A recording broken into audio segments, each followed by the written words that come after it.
to Heart Snuggles podcast. And today we're going to have a juicy chat with Asti.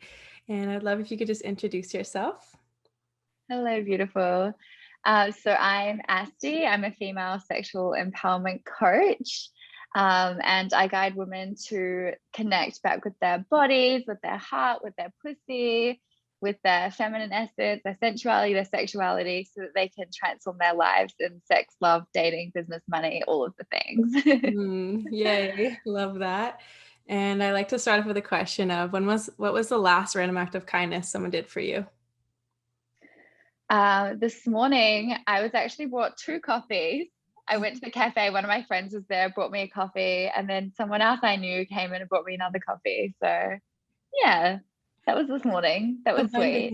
Abundant. So good. Abundance of coffee. And how did you get into this sex work and like helping people, empowering women?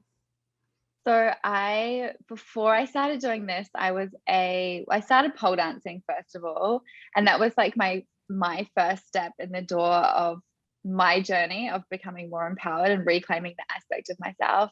And that pretty quickly turned into stripping. So I actually had a career of 9 years working as a dancer. And I gained so much in that in terms of like body confidence and reclaiming my sexuality and regaining that like freedom to express myself however I desired. And I really wanted to give everything that stripping gave me back to other women, because I did notice in that journey that we are all so disconnected from our sexuality. And that was reflected back to me in the way that women would relate to me and being a stripper. So whenever I told someone what I was doing for work, I was kind of met with like these two different energies at the same time, like women being like, oh my God, that's amazing. I love this. Tell me more. But also at the same time, like, I can't believe you do that, like kind of judgmental as well. Mm-hmm. And that's how we look at our own sexuality within us, right? It's like, we really want to like explore that part of ourselves. But at the same time, we've been taught that it's dirty, shameful, disgusting, and that we should disown it. So there's almost like this disconnect that's going on in a lot of women today. Mm-hmm. Yeah, it's so powerful. Like I've been on the journey of reclaiming my body and just loving it fully and expressing it and tapping into my sensuality. And it's such a like, so much comes up as you do this. And it's really hard for women because there isn't many spaces to do that. And so how do you help women on that journey, like start to love their bodies and like love their sexuality? Well, I can see that you're loving yours. I love that you're just here in a bikini, like woo, like so free. So there's a few ways I work with women. Mostly it's online. I just find that easier as it's more accessible for everybody to work with me that way. It also offers another layer of safety when women can work in the safety and the comfort of their own home. So there's a lot of work that we do beginning just by like bringing your awareness down into your body, connecting to your body through sensation, through breath, through movement, through dance. And then a big piece of it is self-pleasure as well. And then I also do some day retreats and in-person work, which I absolutely love. It does add like a little bit more potency when you're there with women. And I actually really love that. And what I think is so powerful in terms of body confidence is nudity. So actually just like stripping off your clothes and just being seen naked and like your raw essence is so powerful. And I've seen it in so many retreats where women know that this is coming and they get really like nervous, like, oh my God, I really have to do this. At the end of the retreat, they're running around wild and naked and so free. It's like, I always think of it like, it's like you're holding on to a dirty secret or like something you don't want people to know, right? And it like kills you when you're holding on to the secret. And once you tell people and people are like, okay, whatever, it's fine. You're like, oh. It's the same as being naked. It's like so scary, so scary, so scary. And then you do it. And it's like underlying all of this on an unconscious level. It's like you're still being loved, you're still being accepted, the people around you, you're still belonging with your community, the women around you. And so it offers you a sense of freedom, of being accepted fully for who you are. So beautiful. Love that. Yeah. So Even just good. like sleeping naked. Like I've been doing that for a few years now. And every time, like I notice so many people don't even sleep naked and aren't comfortable at night, like even with themselves to be naked. And I'm like, what? Yeah. Yeah.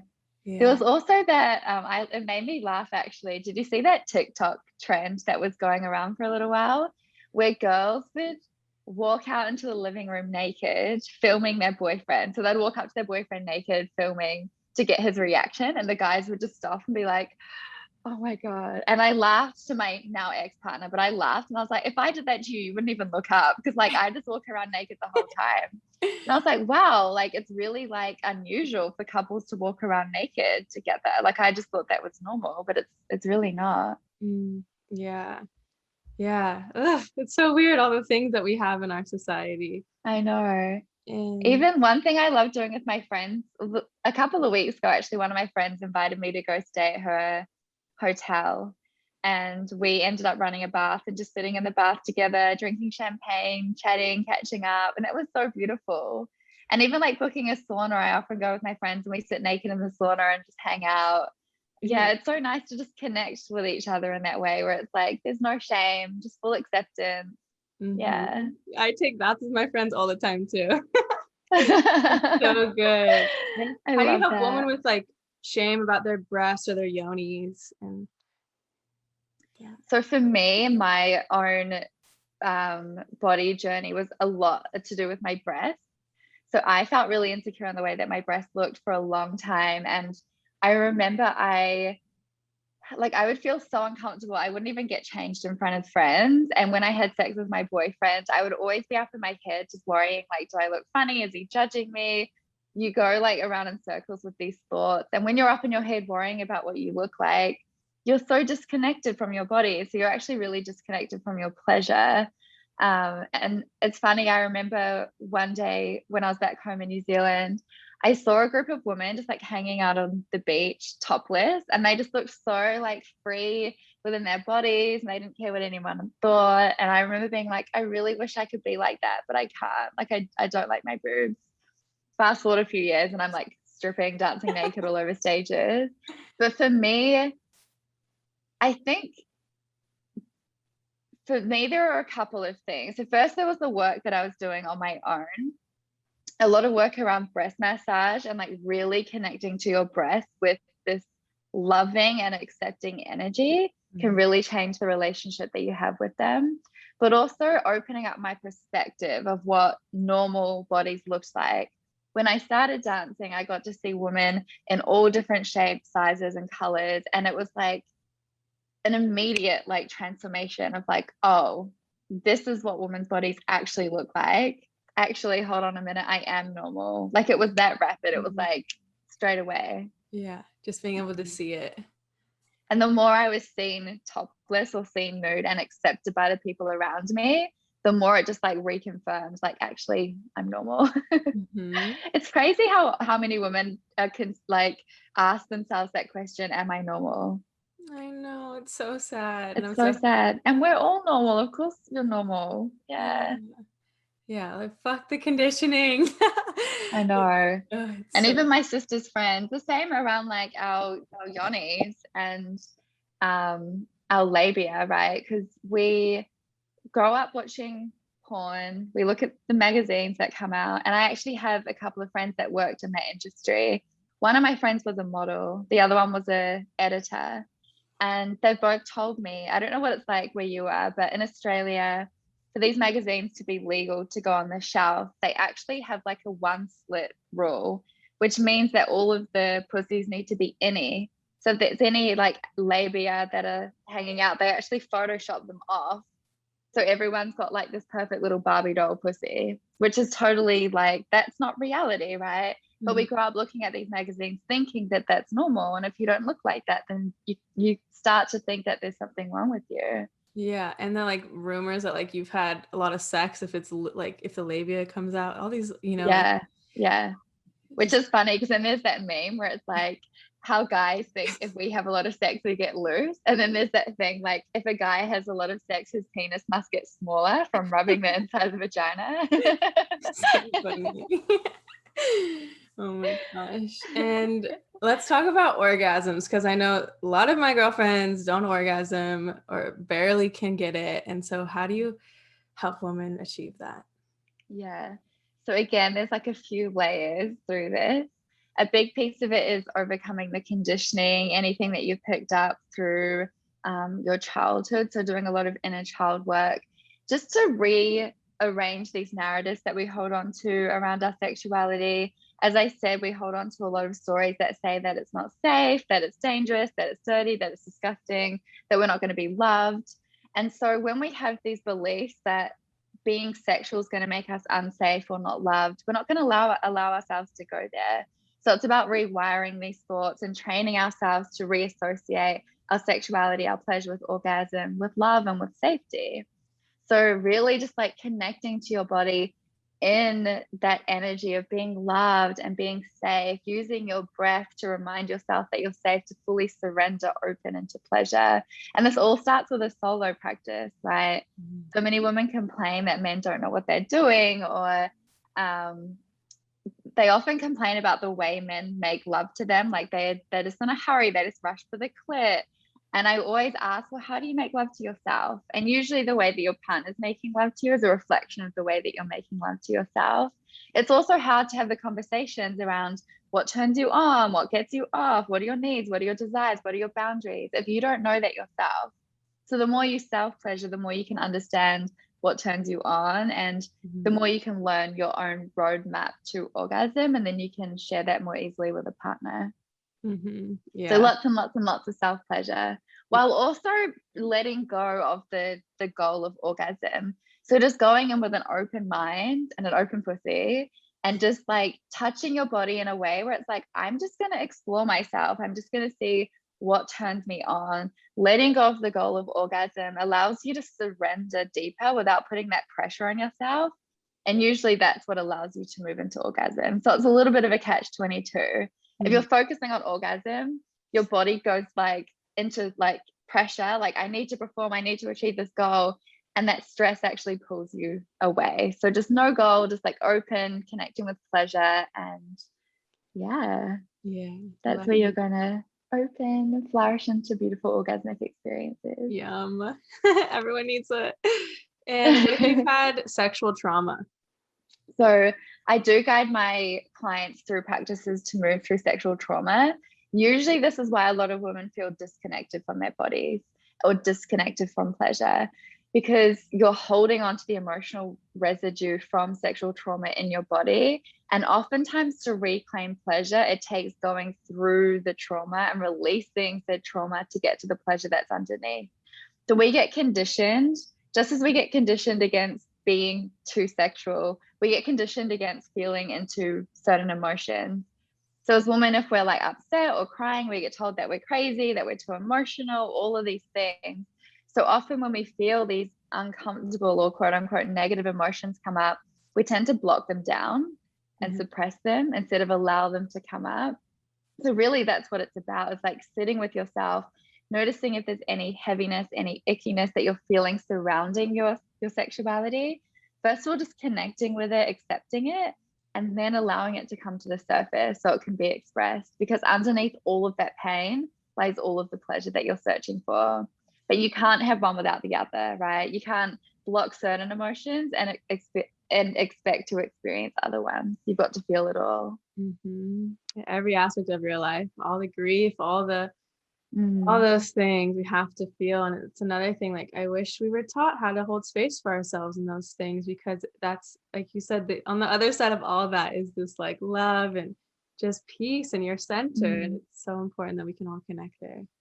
Yeah. And there's something so beautiful even in feeling those really deep emotions.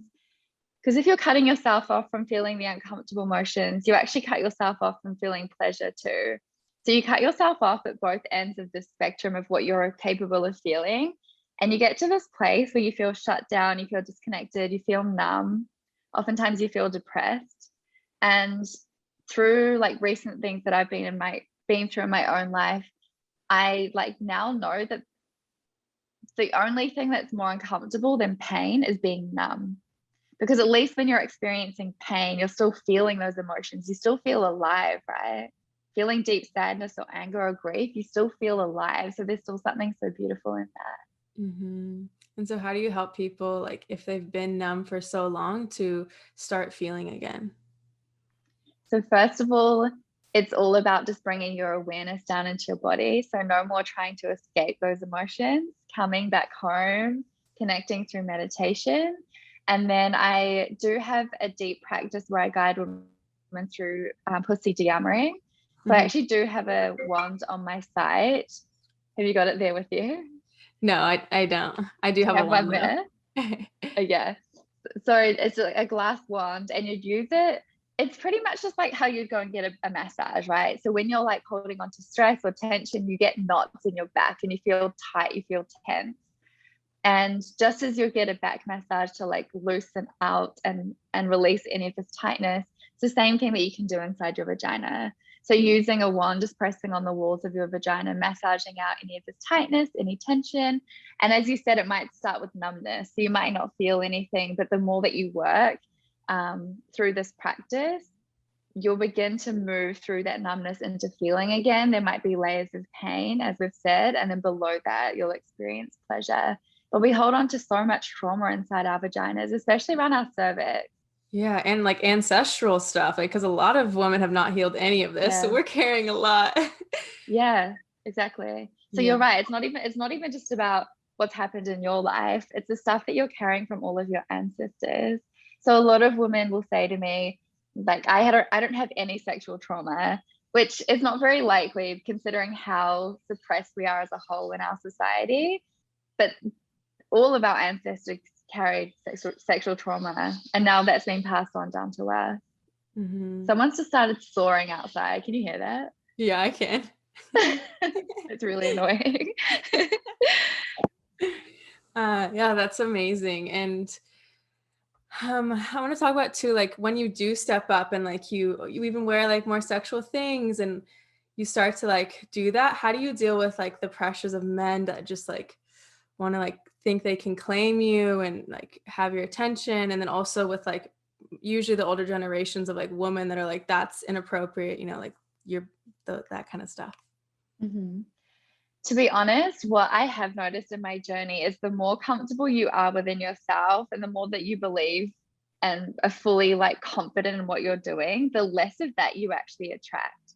So when I first started stripping and I was kind of like a little insecure, wasn't sure about what I was doing, I felt like I received a lot of negative comments from people. And the more that I was just like, this is what I'm doing. If people were like, what do you do? And I'm like, I'm a stripper, like owned it. They're like, okay, that's what she does. That's cool. Like, leave her alone, right? It's like they're reflecting back to you any insecurities that you're holding in on yourself.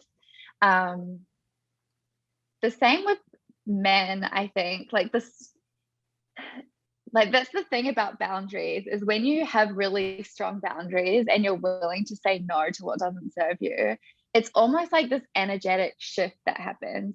It's like people can feel that energy, and the fact that you have these strong boundaries set within yourself, it reflects in the way that people show up around you and respect you.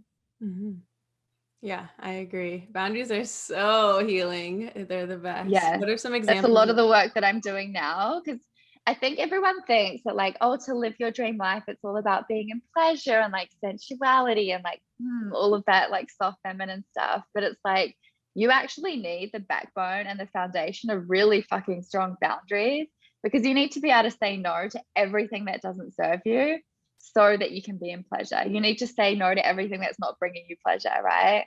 So you need to own that fire within you too. And this goes for everything in life. Like, you're able to say no to work that doesn't turn you on, to dating experiences that don't turn you on. You'll attract more of what you do want.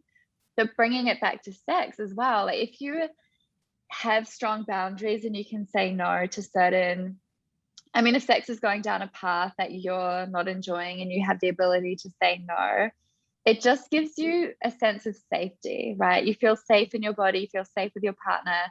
You just feel safe knowing that you're going to be able to speak up if you need to. And it's that sense of safety that you gain through having strong boundaries that allows you to surrender. And when you can surrender and fully let go, that's where you have the most amazing orgasmic experiences. Yeah. So it can't be all just like soft and feminine and like surrendered and like, take me, do whatever. It's like, no, you need to know that you actually have the strong boundaries too. Because if you don't have the strong boundaries, there's no way that you're going to be able to surrender and fully receive. Totally. And I think the biggest problem with that I work through, and like I hear a lot of people too, is like feeling guilty, like saying no, like if they know someone else likes that, whatever the reason. And so how do you help people with like the guilt that comes with saying no, or like the So people usually, pleasing, you know? yeah. So the people pleasing usually comes from you not wanting to set a boundary because you believe that in you saying no to someone else, they're no longer going to love you, or they're no longer going to accept you. So it's a fear that their love for you is going to be taken away. So really this all comes back down to self-love, right? If you fully love yourself and you're filling your own cup, there's not that fear of rejection. Because even if you set a strong boundary, let's say you're dating and someone does something that you're not happy with, like I feel like at the beginning of dating everyone tries to like play it cool, like I don't have any needs, I don't have any boundaries, make it easy for this person, which is so stupid because you want to set strong boundaries and actually scare away all the people that don't serve you. But let's just say someone is really flaky and like doesn't message you back for 5 days, and you say to them, this isn't okay, I'm not okay with you treating me this way. Out comes that fear of like, in me saying that to that person, I might scare them away, and they might be like, you're too much, you're crazy, you're too hard work, and off they go. If you love yourself and they leave, you're like, well, I don't care if you don't like me anymore because I love myself, right? And you're fully honoring yourself, like standing in this like energy of the queen. You'll happily let them go and be like, well, I deserve more anyway, like bye. There's not this like, oh my god, don't leave me, like I need your love. No, your cup's already full. Yeah. So when your cup's full, any experiences that you have from there is just like the cherry on top. Yeah. And I noticed too, like as soon as I started setting boundaries, like so quickly you're matched with people that like respect that. Like when you say no to that, like someone gets brought to you that you're like, whoa, this is actually what I wanted. Like, and so the more you can like show what you want, that's you so much quicker attract it. Totally. It's like you're saying to the universe, like, no, I'm not happy with this, like not settling. Bye. Yeah. Yeah. And then you clear that space for something better to come in. Oh, it's so Yeah. magical. Oh, I love this conversation. It's so good. And Me. you get to set the bar. This is what women are like not realizing. It's like wherever you're being met in dating or business or sex, wherever, it's like you are setting that bar, right? You get to set the bar. You get to choose where you get to be met. And you do that in the way that you treat yourself, in the way you love yourself, Yeah. the way you date yourself, the way you fuck yourself, all of the things. I hate that thing where it's like, oh, but he's nice and like, you know, he does this for me. And I'm like, so that's the bare minimum. Yeah. Like, what do you Yeah. actually want? Like, that doesn't mean you should settle. No, I know, right? Sometimes I hear things, I'm like, oh, the bar is on the floor. Like that is bare minimum. That's something I was saying over the last couple of months coming out of intentional celibacy. Like my new moon rituals and everything was like, no more bare minimum men. No more, we're raising the bar. Oh, I love that. Ooh, let's talk about your celibacy. Oh, so at the end of last year, went through a breakup. One of my friends actually has a celibacy course, and she did it for about 10 months following her breakup. And it was so inspiring watching her, the way that she like left this relationship and then just fully created a life that she loved on her own. So I followed in her footsteps, did 10 months intentional celibacy, was like dating myself, wining and dining myself, went and stayed at a really nice hotel for my birthday. It was really funny because I actually ordered myself roses in the morning. Like I love red roses. In the morning, the concierge knocks, like, we've got a delivery for you. And I'm there like, oh my God, who are they from? Like getting really excited. They're from me. But it felt like in that moment, I was like, wow, this level of love that I'm feeling right now for myself, it feels the same as if someone else had actually bought me these flowers, right? Like we tend to think that we can only receive love in this way when it's from someone else, but you can actually receive that all from yourself and it's just as yummy. And then my final day, I actually went to this really beautiful hotel in the city and got some treatments at the day spa. Swam in the pool in the spa, went out for champagne. It was really beautiful. But this is crazy. So I was sitting in this day spa and as I was sitting there, I was thinking to myself, like, this is the standard. If this is how I date myself, I'm not accepting anything less from men. Like, this is the standard. I've recently started dating this guy. We've only been on like 3 or 4 dates. We've seen each other 4 times.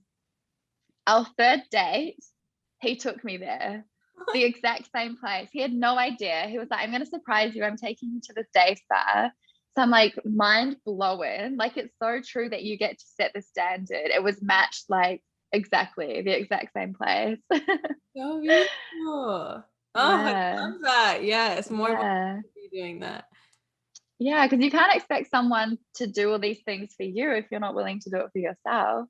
Mhm. Yeah, I've noticed that in my life too. Like I never took myself on dates ever. And I started doing that recently. I was like, this is fun. Like I remember when my girlfriend, she was like, I love hanging out with myself. And I was like, what? I don't think that. Like, I want to start thinking that. And so then I was like, Yeah. when I'm alone, like I just started, yeah, having so much fun. I would like go, was at a friend's house at a hot tub and I was just like dancing sexually to myself. And it just felt so good. And I was like, wait, I love hanging out with myself. And the Yeah. energy shift is so big. I love that. And Mhm. then when you're feeling so good in your own little bubble of your energy, it's like whoever that you're going to welcome into that space has to be amazing, right?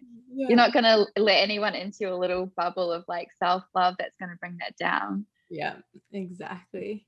I also wanted to ask you about you being the squirt queen. I love that. Yeah.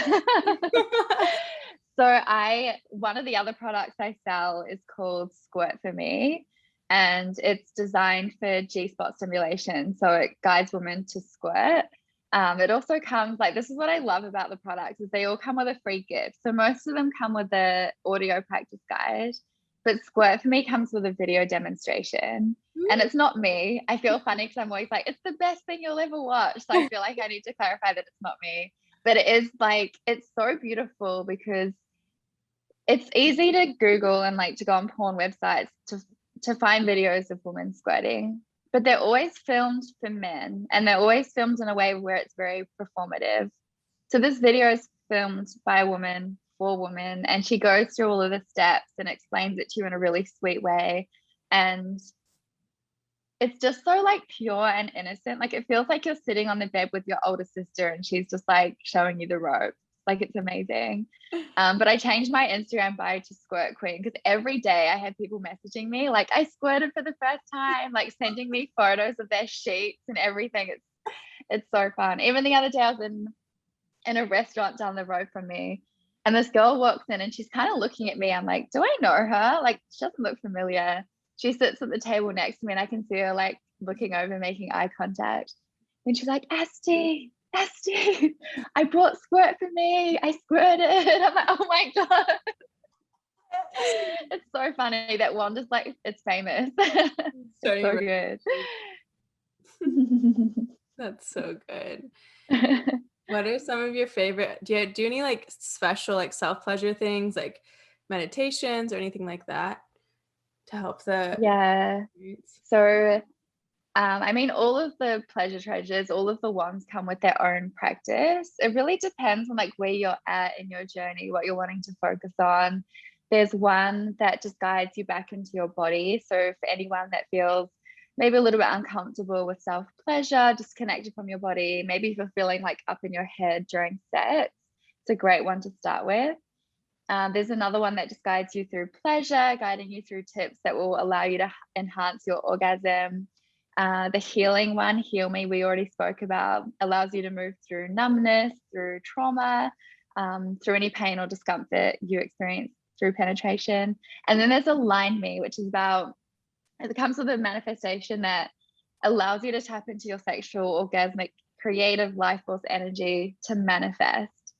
So it's a manifestation practice using your sexual energy. And that's one of my other favorites. It's so good. Ooh, let's talk about that. How do you use your sexual energy for that? I think it's one of the most powerful energies out there. Yeah, well, that's it. It's your most powerful energy.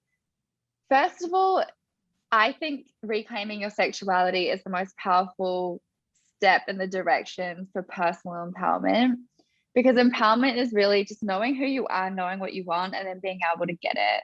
A lot of women don't even know what they want. So they look outside into society kind of asking like, what should I be doing with my life? Like climbing these corporate ladders that don't make them happy. They don't have that sense of fulfillment or contentment because the goals that they're chasing aren't in alignment with their soul. They're not in alignment with their heart. So to figure out what you really want as an individual, you have to connect to yourself. And the most powerful way to connect to yourself is through sex. And then being able to actually go out and make that happen, you need to feel worthy, right? And there's no way that you can be fully embodied in your sexuality, reclaiming that most core innate aspect of yourself that brings you to a sense of wholeness, that makes you feel worthy. And no one's ever like been in high peaks of sexual pleasure or orgasm and felt unworthy. Like they just go hand in hand. So in reclaiming your sexuality, it makes it so easy to create a whole life that you desire. So that's one part of sex magic. But also your sexual energy is your creative life force energy. When you are activated in this, you become more radiant. Like you can see it in women. They're like more radiant, more alive, more vibrant. Just it's like in the way that they walk, in the way that they express themselves. And you become a magnet, right? You become a magnet for all of your greatest dreams, visions, and desires. So it's really powerful. Yeah. Yeah, I feel that too. And you're right, I can see that in the women that do. And I saw the shift in myself too. Like you just start to glow more. Yeah. Yeah. There's women that I work with where from the time they start with me, like 6 months later, I look at them and I see them on their Instagram stories. I'm like, you are a different person. Like you look like it changes who you are, right? When you have that, like, I call it the well fucked glow. That's so good. Just like glowing from the inside out. That's Mm. amazing. And I also saw that post you put that like I love the mantra where you work less and make more money. Or what was it? I don't remember exactly, but The less I work, the more money I make. yeah. There's that. And another one I say is the more fun I have, the more money I make. Mm-hmm. So Mm. powerful. Fuck the Mm. capitalism. It's exact opposite. Yeah. Well, money's just energy, right? Money doesn't know time. So if Mhm. you become a match for a certain amount of money, why do we always have to attach time to that? Mhm. We don't. Mm. We don't. We can fast track it. Yes. Oh, amazing. Yeah, that was it's interesting because I've been telling myself that for like a year and a half. The less I work, the more money I make. And it's funny because I say it in front of like whoever, and a lot of people look at me like, who is this chick? Like she's crazy. And I'm like, I don't care. I believe it. It's happening.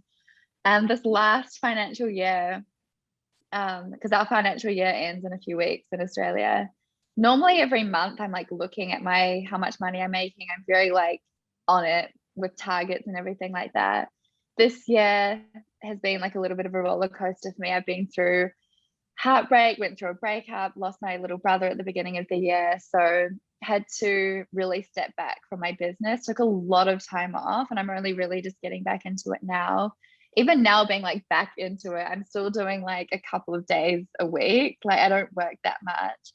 And my friend slash business partner was here the other night and we're looking at my finances and she's like, this is how much you've made. Because I hadn't even checked. I was like going through deep trauma. I didn't care. I was like, I don't have the energy to put in my business. I don't care how much money I'm making. As long as I can buy food, pay my rent, I'm happy. Wasn't putting energy in my business, wasn't putting my focus into how much money I was making. And my energy really shifted. I moved more into this place of like, I'm just completely trusting. I'm just going to fully surrender, keep trusting that money's going to keep showing up. It's always going to be there when I need it. It's okay. I'm safe. I'm safe. I'm safe. I trust. I trust. I trust. And so I never really was checking in on my finances. But the other day I did check, and this financial year I've actually made 50% more than I did last year. Yes. Like mind blowing, but also like not surprised because I was telling myself that mantra every day. The Yeah. less I work, the more money I make. I love it. Yeah, anything is possible. It's like your mind really does create your reality. And the more you can just believe it, everyone's like, that doesn't make sense. Like it's not logical. Like if you Yeah. try to make it logical, it's not gonna work. Well, that's what people say to me, like, oh, that doesn't make sense. Or like, yeah, right. And then I'm like, you'll see. I love Anything's magic. It's so fun. possible. Yeah. Yeah. how do you practice surrendering more? Because I struggle with it sometimes as well. And so, yeah, how do you practice surrender more? So a few ways. Well, for me, in my day, it looks like only putting a couple of things on my to-do list. So I try not to like cram everything on.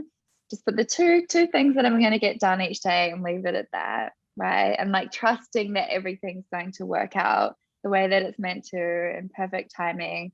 I used to, when I first had my business, I used to work in a way where I was like very goal orientated and almost very narrow minded. I was like, my business is going to be successful and my success is going to look like this. And I think at that time it was like, I'm going to have 10 one-on-one clients. I'm going to have 10 one-on-one clients. And what happens is when you do this, you actually become so narrow-minded that you cut yourself off from any other possibility. So when I first started learning to surrender, it looked like me letting go of the grip and letting go of the need for my success to look that way. Letting go of the how, that's it. Knowing that I was going to be successful, but letting go of the how, knowing the how is not my job. So I actually let go of that. And I was like, I'm tired, fuck this shit. I'm just gonna like fully surrender, let go of that, see what happens. Took a step back, and then my mind, I guess, completely opened. I was open to seeing different opportunities and possibilities that were showing up. And after that, I actually got invited to fly to New Zealand to teach a workshop. I got flown up to the Gold Coast and taught at a big event there. Got invited to host a retreat with somebody, started doing group coaching programs. Like all of these other little things started happening by letting go of the how. So for me, that's a huge part of surrender, is knowing that your success is coming, or knowing that the money's coming, or knowing that your true love is coming, and letting go of the how. Not trying to overthink it, but also stepping back into like the feeling of it's already done. Mm-hmm. Yeah. Yes. It's already done. It's already happened. It's already yours. It's on its way. Yeah. How do you help women call in their dream divine partner? So coming back to what we were talking about before, and like intentional celibacy, with anything that you're trying to manifest, it's not necessarily about having that thing. It's always to do with the emotional attachment or the emotional fulfillment that we believe having that thing's going to give us.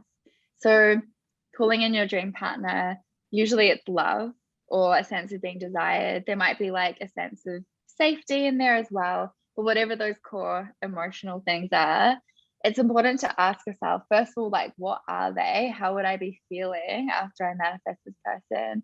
But then also, how can you start embodying that more today? How can you introduce more love, more safety, more desire, right? For me, like in a relationship, I love romance, I love adventure, I love passion. So when I'm on my own, I try and introduce a lot of that into my life. So it's not about calling in that person to get that emotional fulfillment. It's embodying those emotions now, doing things in your life now that make you feel that way. And that's going to elevate your vibration to the level where you're going to find your match, where you're going to find that person. Yes. Yay. So it's all about being a good lover for yourself. What was your best orgasm you've ever had? Oh my God, best orgasm. The one that comes to mind, and I don't think it was like the orgasm itself, but the most like magical experience. I love going to nude beaches, and I was at the nude beach with my ex, and we afterwards, like when we were leaving, we actually climbed down a cliff and we were having sex like down the cliff on this rock overlooking the ocean. And I remember like as I started to orgasm, I looked up and saw dolphins swimming past. Yeah. I know. I was like, how is this real? Like, what? Amazing. Oh, Yeah. so beautiful. Mm. Yay. And how do you help people explore like what they explore things in the sexual realm? Because to find what their needs are and to find what they like. So it all starts with them, right? So self-pleasure and really just learning that for yourself, what turns you on, what your desires are, beginning to explore that yourself. You really can't have the conversation and let someone else know what you want unless you know within yourself and you know how to offer that to yourself. Like I said, you can't expect anyone to do something for you that you're not willing to do yourself.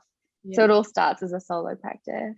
And where Yeah. are some resources where people can find things to help them try new things, like even with themselves, you know? Yeah.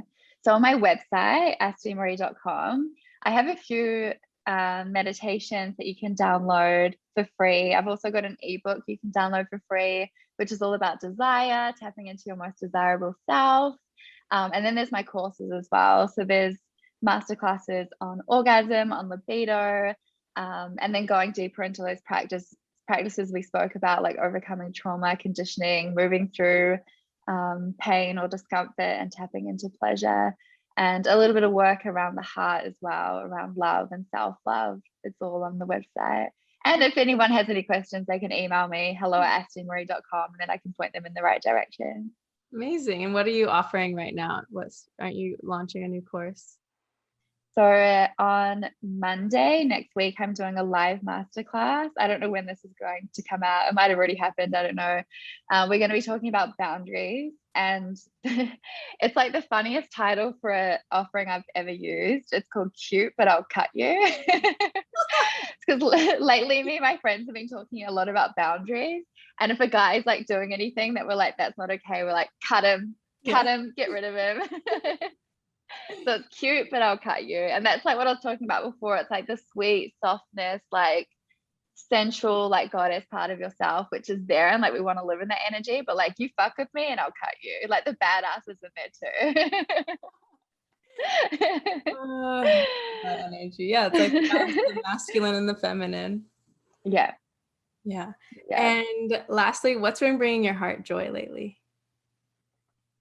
Oh, I feel like so many things. I feel like life has been so yummy lately. Um, for me now, it's like dating, because I was celibate for so long. So I'm feeling like dating is so fun. It's bringing me so much pleasure, so much joy, so many like heart explosion, heart orgasms. And also my friends. I have a really good group of friends that live really close to me, and I see a lot of them like twice a day. Like I have a really, really close community, and that's really beautiful. The best. That's my favorite part of life too. Mm, Oh, I just thought of mm. another question, and it's like how women can't even say like vagina, pussy, yoni, whatever it is. Like I don't Yeah. even know what people call it, the private part. Right. Has- Yeah, yeah. Well, that's it. First of all, like, let's just start calling it what it is. yeah. That's the first little thing to overcome.